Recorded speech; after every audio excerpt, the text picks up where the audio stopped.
喂，係你好，你好啊，小婉姐姐。係你叫我小婉，你肯定大過我噶啦。應該可能我哋兩個差唔多啊。差唔多啊？你8幾啊？我84啊。84啊？我86噶，唔好差唔多啊！你大啲啊？做乜嘢？我今日連上嚟咧，其實咧我係有件咧，即係自己覺得有啲難受嘅事，想同你傾下咯。咩事啊？點樣講咧？即係我覺得咧，我個前半生咧都算係幾坎坷下噶。我18歲嗰陣時咧，我就同我前夫喺埋一齊啦。跟住係咪先？我就連生咗2個女。你知啦，咁本身我哋嘅條件唔係幾好啊嘛。生完2個女之後咧，壓力就比較大。而且我2個女咧需要人照顧啊嘛，係咪？咁我就辭咗工。當時咧，你知嘅啦，我2個女嘅話，個細女啱啱出世，我其實人奶唔係好多嘅咋，需要奶粉加兼埋啊嘛。咁開支比較大，而且我唔去做嘢之後咧，我哋屋企嘅收入就少咗。我老公咧，佢就對我，佢就係覺得好似我，佢覺得我翻嚟做，即係翻嚟照顧個女之後咧，搞到屋企收入變少咗，佢就開始埋怨我，淨係將所有嘅責任歸咎喺我身上。跟住佢怨恨得多咗之後，佢就覺得好似理所當然咁認為所有嘅錯都係我造成嘅。咁我喺我女3歲嗰陣時咧，我第2個女啊，佢就開始家暴我，而且咧佢俾嘅家用真係越嚟越少啊。自從即係開始家暴我之後咧，佢就覺得我呢個人冇本事，之後佢就開始俾錢俾得越嚟越少。咁收尾我覺得好難維持嘅生計啊！咁少銀紙係咪先？你諗下屋企一齊買油鹽需要用到銀紙噶嘛？係嘛？係啊。咁我咪去搵我，即係去我老公個大哥屋企啊，即係我家寶喺佢嗰度住噶嘛。我就去同佢講，我話阿媽，我話一係你幫我照顧我啲細路仔啊！我話我老公啊嘛，冇銀紙俾翻嚟，我話我都想去搵啲嘢做。咁我家寶話佢話咁都好，佢話你去搵啲，起碼都我話緩解下屋企嘅壓力咁樣講咯。咁佢就應承咗幫我帶。係。咁當時咧，我係因為我睇到我前夫，你知唔知？佢平時佢呢個人係好咧啡嗰隻人嚟嘅，佢成日都同我啲豬朋狗友出邊蒲嗰種啊。佢冇銀紙俾我，但係佢有銀紙去 KTV 呢啲咁嘅場所。呢個人咧，呢個人應該係比較花 fit 啊。如果係咁樣嘅話，即係好食懶飛啦，係，應該係認屎認屁啦，鳩屎屎啦，係啦，佢就係咁樣嘅人。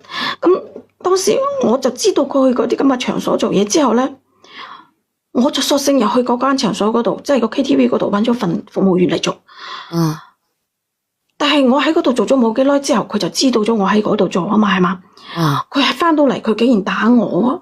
佢以前咧，佢係冇銀紙俾到我打我，依家我出去搵嘢做，佢都仲打我。因為佢覺得冇面咯。點解你會搵份咧喺 KTV 嗰度做嘢嘅咧？其實姐姐，因為佢唔俾銀紙啊。因為佢冇俾錢我用啊！你諗下，我屋企需要人紙，要錢嚟開支噶嘛，係嘛？咁你既然覺得喺出邊嗰啲花花世界好過我嘅話，我就係要喺你面前養嚟養去，我就係要俾你知道我個存在啊嘛。咁其實你去做 KTV 喺嗰度做嘢咧，你係為咗去俾你老公知道佢嘅存在，知道我嘅存在。所以咧，佢知道咗之後咧，佢咪打我，佢就鬧我。佢話我不知廉恥，佢話你冇邊個人嘅老婆會走去 KTV 啲咁嘅，即係成家立室嗰啲女人去 KTV 嗰度搵嘢嚟做噶。佢話佢都驚人哋笑佢啊，咁樣講啊，你知唔知啊？我就同佢講咯，我話你連銀紙都唔俾我，我而家去搵嘢做都唔得噶啦咩？係嘛？咁當時咧，我估計你兩公婆都係喺度鬥氣嘅啫。你又為咗出你有口氣，你唔抵得你老公，算係啦。所以你老公咧個心理又唔平衡，但係佢又唔願意改變。你哋其實咧，你哋兩個之間咧都有個缺陷喺度嘅，即係話貧賤夫妻百事哀啦，係咪先？特別係啲無能嘅男子，係咪顧唔到家？但係咧佢又會嚴重咁樣咧即係影響你嘅情緒啦。佢俾唔到情緒價值你，不特止係連生活嘅最基本保障都俾唔到你。係啊，佢真係俾唔到我。當時佢打我之後咧，我就同佢，我兩個人喺度嘈嗰陣時，我就同佢講，我話你只要係唔俾家用我就繼續去。佢繼續去嗰啲咁嘅地方喺嗰度揮霍嘅話，繼續同嗰啲豬朋狗友喺埋一齊嘅話咧，我就繼續喺啲咁嘅場所嗰度做嘢。我就冇辦法嘅，而你呢個方法行唔通嘅，同你講真嘅，因為呢個男人咧，即係點講咧，死蛇爛鱔，根本咧都強大唔起嚟。咁我當時我冇諗冇其他辦法啦，我只能夠用到我自己呢隻比較愚蠢啲嘅辦法去等佢知道我嘅存在，知道屋企仲有兩個女，知道佢仲有個老婆。咁有咩用啫？咁結果佢有冇改變呢？真係冇，佢反而打我。你話佢呢啲人仲未有改變咩？如果有改變嘅話，我哋當時就唔會離咗婚走到呢一步啦。咁點解你唔用個理智嘅方法咧？與其鬥唔通嘅，我不如去一本心咧，以自己為中心咧，多賺2蚊，然之後咧，費事同佢鬥氣咧。當時可能後生啲話，淨係諗到呢咁嘅方法去同佢維繫咯。屬於報復心理啊，因為付出咗咁多青春啦，同埋付出咗好多為咗呢頭家。係我付出咗咁多之後。我都算啦，而且你知唔知佢成家人都喺度指責我？佢話我唔三唔四。直播間嘅人呢？因為喺佢哋嘅定義裏邊 ，KTV 咧就係唔三唔四嘅。其實咧喺啲 KTV 工作嘅人咧，有好多都係正當人家嚟嘅。講真嘅，職業無分貴賤。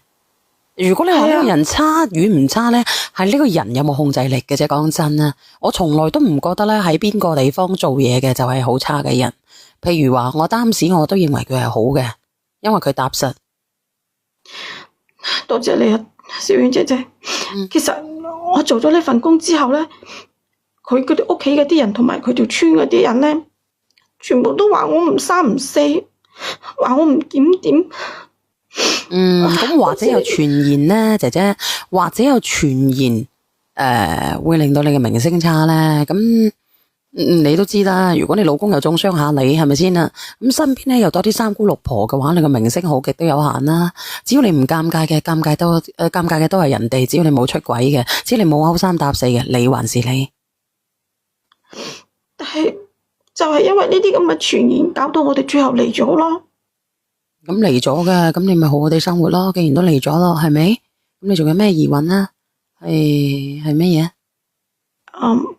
咁你聽我繼續講下，我而家就後尾我哋嚟咗之後咧，我咪將我兩個細路仔啊，俾我家婆湊咯。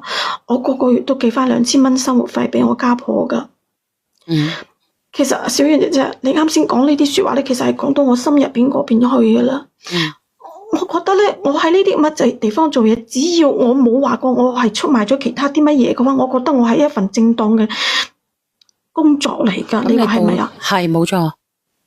咁我問你先，咁你有冇行差踏錯先？冇啊，我冇做過對唔住我前夫嗰啲嘢噶。我同你講，我喺嗰度淨係做過服務員，我真係其他嘢我乜都唔做。如果既然係咁樣嘅，咁我哋咪堂堂正正啦，都分開咗咯，係咪先？咁我哋咪往前看咯，姐姐。係啊，係往前看啊。咁查實咧。我哋離咗婚之後有一段時間咧，我個前夫啊，佢自己佢都後悔啦。呢個世界上冇後悔藥食嘅，係咪？一個傷透心嘅女人，佢係唔會翻轉頭嘅。係咯，佢話要同我好翻嗰陣時，我就直接就拒絕咗佢啦。我話呢啲嘢，我話真係你傷得我太深啦，而且你以前啲咁嘅死蛇爛鱔嘅做法，我驚我如果而家翻轉頭嘅話，我再過嘅仲係以前咁嘅生活啊嘛。咁你糾結啲乜嘢啫？既然放開咗嘅，就放開咗啦，係咪？係因為我喺嗰邊做嘢之後咧，我又識咗其他一個男人。即係你分咗手之後識咗第二個男人。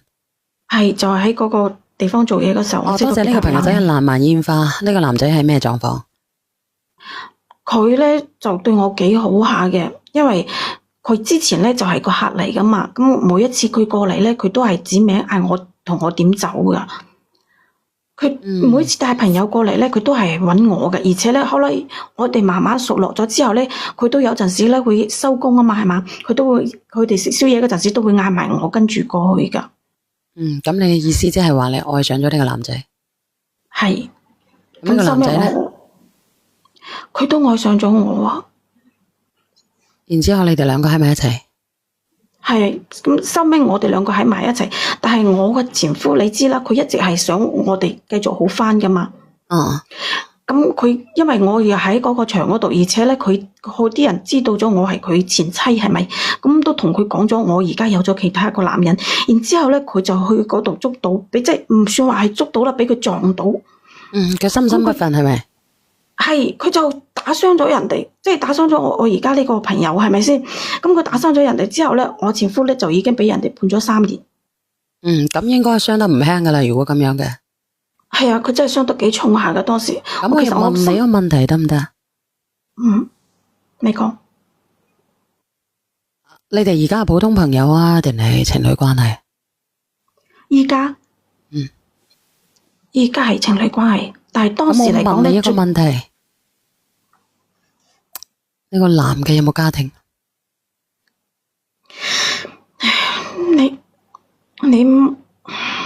你問到呢度，其實我哋喺埋一齊半年咗之後，佢先同我講過係有家庭嘅，但係我之前我真係唔知㗎。我想問你個男嘅幾多歲啊？個男嘅同我差唔多咁大。咁你點解會覺得佢冇家庭呢？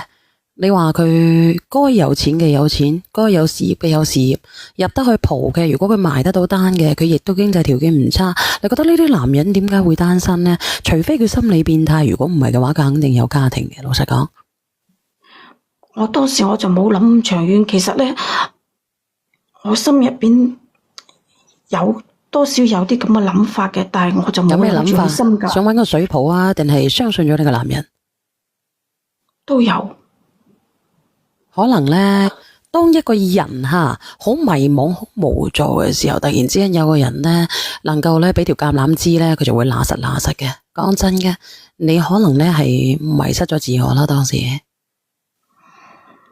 而且佢呢個人確實係對我幾好噶，你知唔知啊？佢當時俾我前夫打傷咗之後啊，佢都冇埋怨過我啊，佢都冇搵我麻煩啊，佢一句聲都冇，而且佢都冇同佢屋企人講。當時係我去親自去照顧佢。我估計呢應該係佢唔夠膽同佢屋企人講。你唔覺得可能佢係愛上咗我先唔想揚呢件事出去嘅咩？呢個世界上呢，每份愛都有個價嘅，姐姐。而且呢，特別係而家呢啲咁樣嘅炮火連天嘅時代，真係嘅。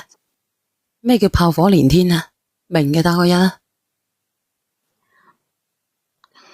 點會係炮火連天呢？佢心入邊有我嘅，我覺得佢當時，而且我同你講，我係炮火連天嘅時代，你都唔知啊？我唔係好明。張開雙角是時候。你講過係呢？你講過係呢隻炮啊？唉。所以我而家嘅問題就係，我知道咗佢有家庭咗之後呢，其實我係諗過唔同佢喺埋一齊㗎，但係我又心入邊我又放唔低佢。放唔低啲乜嘢？有人連上嚟啊啦，唔知係咪個意呢？